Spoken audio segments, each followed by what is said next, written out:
Hello and happy Easter weekend.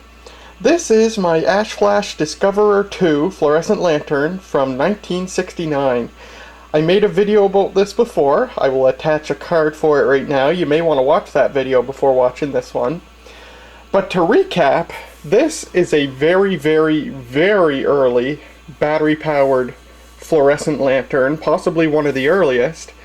And one of the earliest fluorescent light fixtures, period, that uses an electronic ballast. And this is from 1969, so this thing is 51 years old now. It's one of the oldest things that I own, and it is just so cool. It's built incredibly well. This was made in Japan. It's got these chrome-plated steel caps on either end, and the entire main body of the lantern is also metal, but it's got this vinyl covering on it. The lens here is just plastic, but it does have a metal reflector on the back. And it uses a 4-watt fluorescent lamp, an F4T5 lamp. But one of the most special things about this lantern is that it's one of the only, if not the only, battery-powered fluorescent lantern ever made that's preheat. It uses a preheat starting system, which means that to start the lantern, you hold the power button down and it preheats the cathodes of the lamp, and then when you let go, the lamp starts. Although that's how a normal preheat circuit works. This one actually works a little bit differently. But nonetheless, it is super special because pretty much every other battery-powered fluorescent lantern in existence uses an instant start ballast, which means that the ballast basically shoves a high enough voltage into the lamp to start it without the cathodes being preheated. And a preheat circuit in a lantern like this is significant because it's much better for the lamp.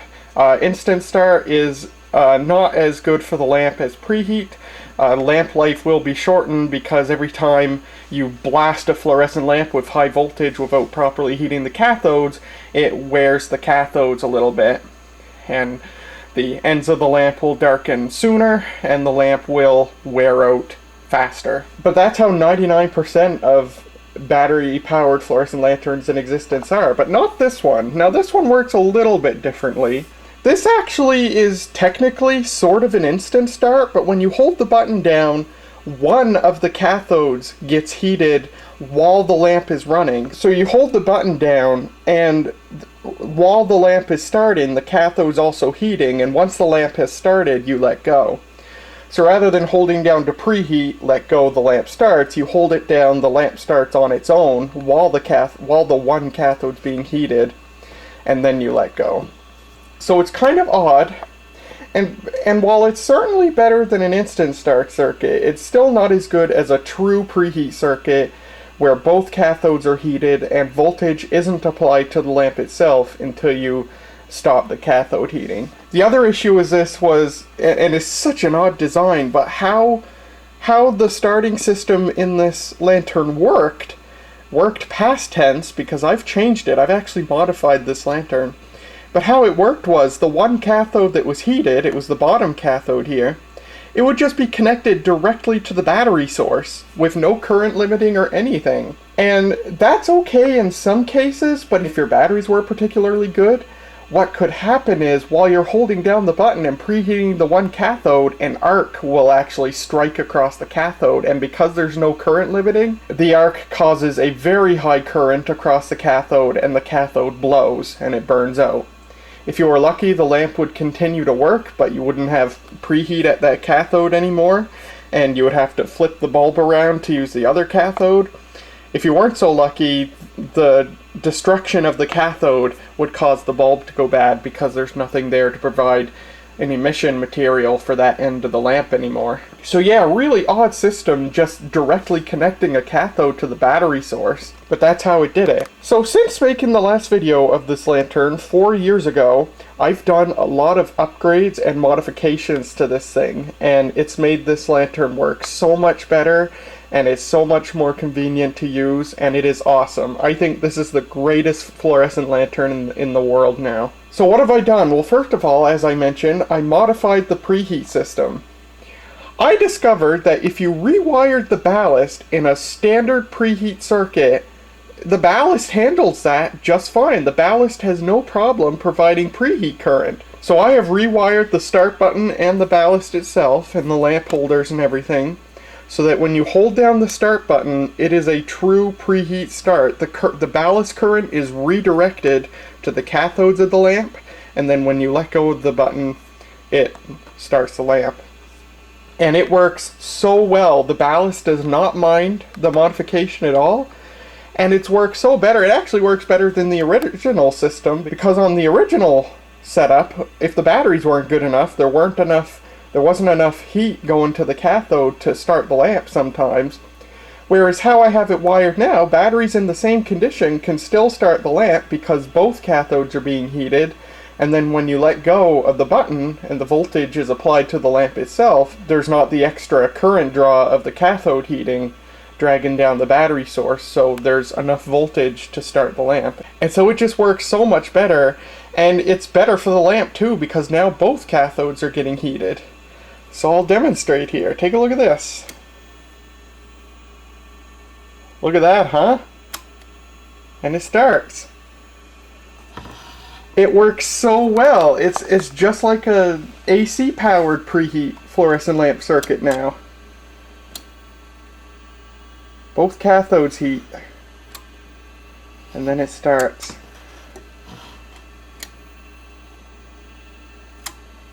It is awesome, and it works so well. And I will show, once we open this thing up, how I redid that. So that's awesome. This is like the only electronically ballasted, battery-powered fluorescent lantern in existence that has a true preheat circuit. If there are any others out there, I don't know of them. So this thing is definitely very cool. And it's great. The bulb that's in here right now is not the one that I have been using in this. I decided just to switch it up and put a different bulb in here. This is a daylight bulb that came out of a crappy instant start lantern, which is why one end of the bulb is dark, as you can see. But it works good enough. The bulb that I did have in here, a GE Cool White bulb, the one that I've had in here for 4 years, after 4 years and many hours of use, that bulb still looks brand new. There is no darkening on the ends at all. There is no wear on that bulb at all. Whereas if this was a modern instant start lantern and I had been using it just as much, that bulb wouldn't exist anymore. It would have long worn out. But because of the preheat system, that bulb has no sign of wear at all, and that's awesome. Second modification I did. I put a lithium-ion battery in this. This thing originally took 9D batteries. So many heavy batteries. This thing was incredibly heavy when you have 9D batteries in it. And it just wasn't very convenient. So I switched it out for a lithium-ion battery pack, a 3-cell 18650 pack. So there's 3 18650 cells, and they work great for this. And I haven't done a runtime test, but I know they power this thing for at least a couple of hours. So that's been working really well. And the battery compartment is so large on this, like from the left side of the label back is just all battery compartment. If I ever wanted to, I could make that battery pack bigger. 3 cells, 9 cells, maybe even 12. It works really well. So I did that, and that's how I left this thing for a long time. With the preheat upgrade and the lithium-ion battery pack, I just used it like that. If I had to charge the batteries, I took them out, charged them with my hobby charger, and that was about it. But just recently, I did another couple modifications to this thing. I've been planning on them for a very long time, and I finally got them done. First of all, I added, right there, a DC input jack that I can use to power the lantern off 12 volts DC and charge the battery pack. And how I charge the battery pack is the second upgrade. I put a BMS board in this, a battery management system board, a balance circuit basically. It does cell balancing. When power is plugged into the DC input jack, that balance circuit works to make sure the cells are charged in an even manner. And that circuit also shuts off charge current to the batteries once they are charged. So that is awesome. So now I can charge batteries right in the lantern by plugging power in there, or if I just want to power the lantern from an external source, it'll do that too. So that's pretty much that.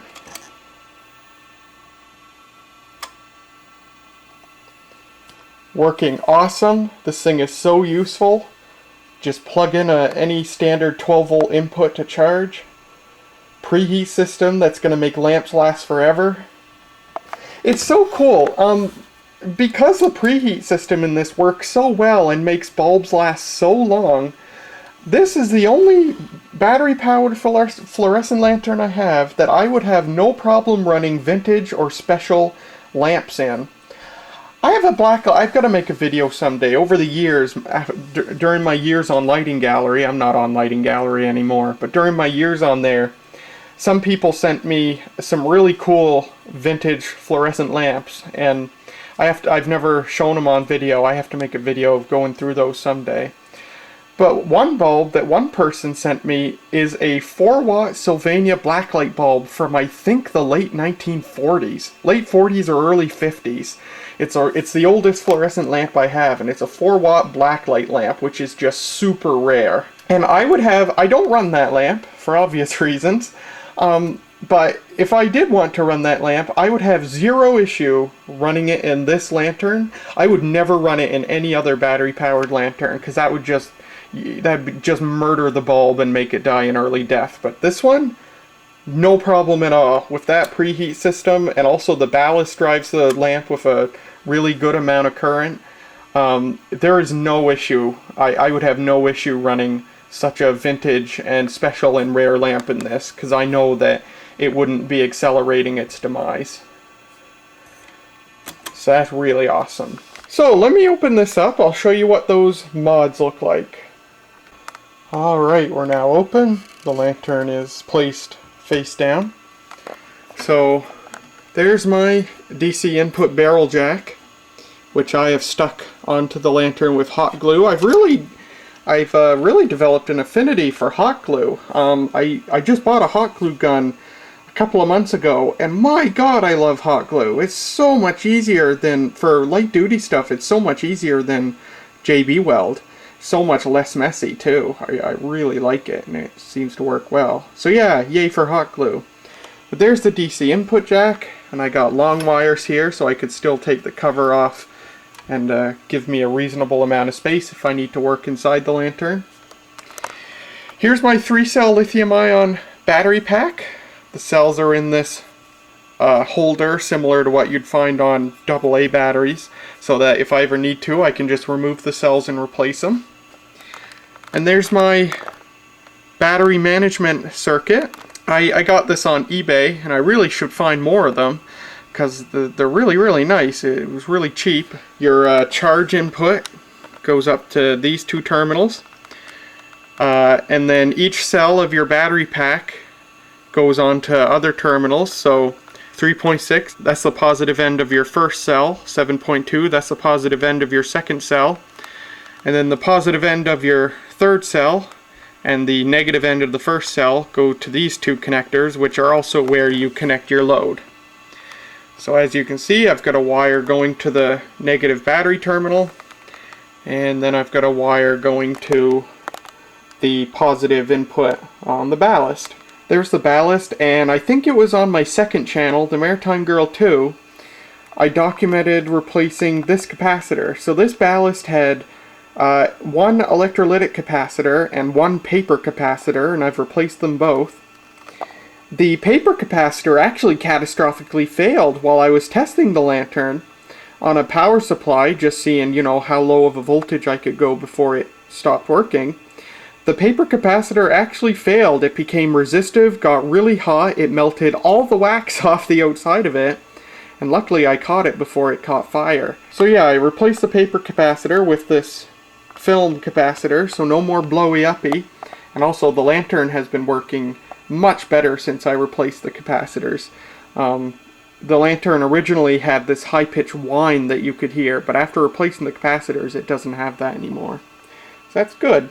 So I'm not sure how well I remember how I modified the preheat circuit anymore, because it required a lot of rewiring of this switch.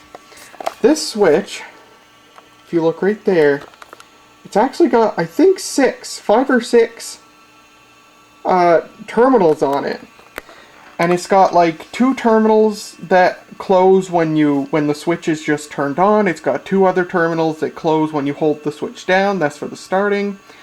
And it's got a couple other terminals that are like normally closed, but then they're open when the switch is on. It's a really complex switch, and it took me a long time to figure out how to rewire everything for this. But I eventually figured it out. Can I recall it for you? No. It's been too long now since I've done it.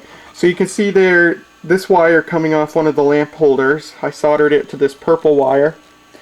And that purple wire goes to that terminal of the switch. So that's one of the terminals that closes when you push the button all the way down.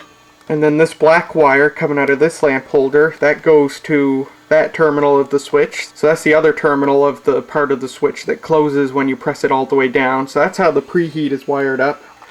Just this white wire going to this purple wire going to one terminal of the switch, and then this wire going to the other terminal of the switch. So if you recall from the first video, this ballast actually has a dedicated track on the PCB with a point going right there, and then the track goes all the way across and ends at that point right there. And that's how this bottom lamp holder was connected to the battery source. It was just through that track. So that track's not in use anymore. There's nothing soldered to it. And there's a little bit of the wax that was on the original paper capacitor still there. So yeah, that's pretty much how that was set up. Now, as part of the upgrade to the preheat circuit,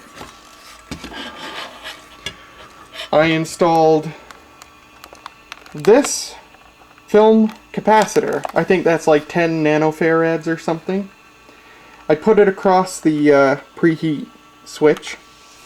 And the reason I did that is because the switch is designed such that while you're in the process of pushing it down, the power comes on before the start contacts close. So if your battery was good enough, and if the lamp is easy enough to start, what'll happen is the lamp will actually instant start before you even have a chance to close the starter contact so you can preheat the lamp. And this was happening a lot when I originally rewired the preheat circuit. So I added this capacitor so that it sort of quenches the spikiness of the ballast output when you first turn it on.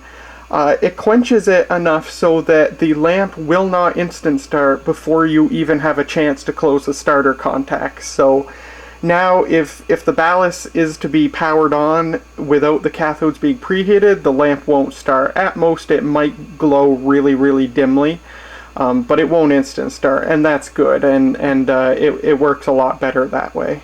For anyone who's wondering, I did try using a normal fluorescent lamp starter on this thing, but this thing outputs less than 120 volts. The ballast outputs something like 90 or 100 volts. And starters don't like that. I tried a lot of different starters. They'll glow really, really dimly, but not enough to cause the starter to close. I think that's pretty much the gist of it.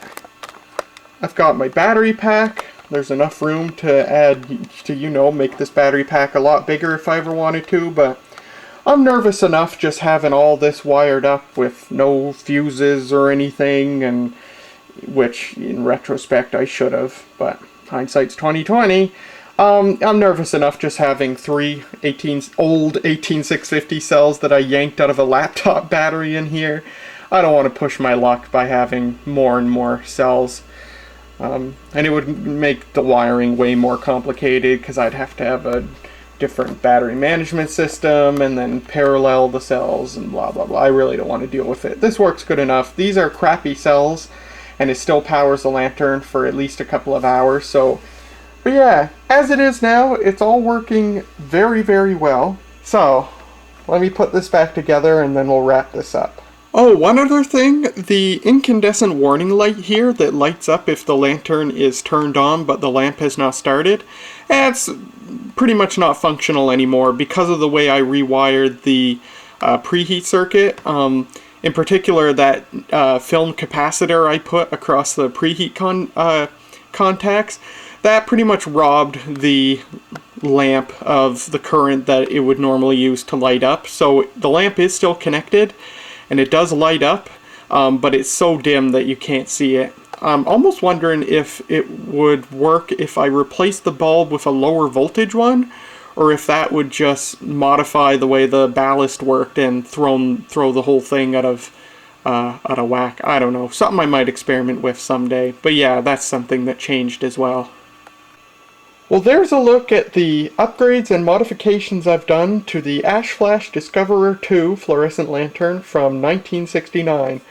I'm going to say it right now, between that preheat starting system and the lithium-ion battery upgrade and the ability to plug in external power, this is the greatest fluorescent lantern in the world. It just is. Change my mind. But no, I truly love this thing. This is my favorite fluorescent lantern. It's so useful. It's nice and bright. Great if the power goes out. It's just wonderful. And it's easy on bulbs because of the preheat start and because it shoves an appropriate amount of current through them. And it's just so nice and so reliable and so cool. I can't believe this thing is 51 years old. Just super high quality, metal everywhere. It's awesome. I love this thing. And if I ever find another one, I might just go ahead and get it and have two of them. But there you go anyhow. Thank you very much for watching. I do hope you enjoyed. And I'll see you in the next video.